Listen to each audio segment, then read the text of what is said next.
এই মুহূর্তে যে খবরের দিকে নজর রাখবো, বার্ধক্য ভাতা ও বিধবা ভাতা বেড়ে ১,৫০০, মাসিক ভাতা ১,০০০ থেকে বেড়ে হলো ১,৫০০। বিশেষভাবে সক্ষমদের ভাতাও বাড়ানো হয়েছে, জানাবে সোমরাজ। রয়েছে আরো বিস্তারিত। দেখো, সামাজিক পেনশন বাড়ানোর ঘোষণা রাজ্য সরকার আগেই করেছিল, আর এবার তার নির্দেশিকা জারি করলো নারী ও শিশু সুরক্ষা দপ্তর।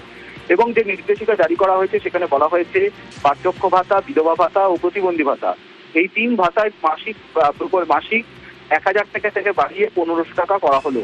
১লা আগস্ট, চলতি বছরের ১লা আগস্ট থেকে এই নির্দেশিকা কার্যকর করা হবে।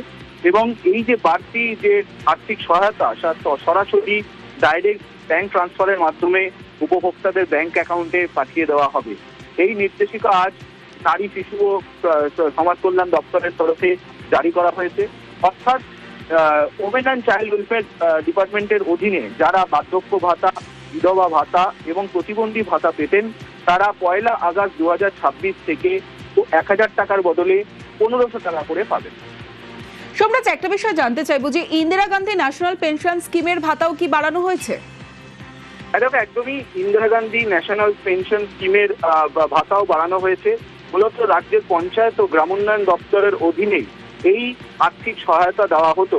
মূলত বৃদ্ধ, বিধবা এবং প্রতিবন্ধী এই তিনটি যে খাতে, সেখানেও ১,০০০ টাকা বাড়িয়ে ১,০০০ টাকা থেকে বাড়িয়ে ১৫০০ টাকা করা হয়েছে।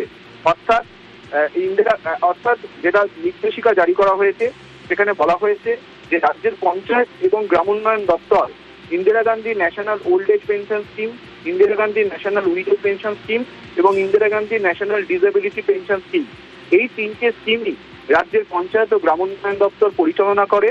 এবং এই তিনটে স্কিমেই ১৫০০ টাকা করে আর্থিক সহায়তা দেওয়া হবে ১,০০০ টাকার বদলে।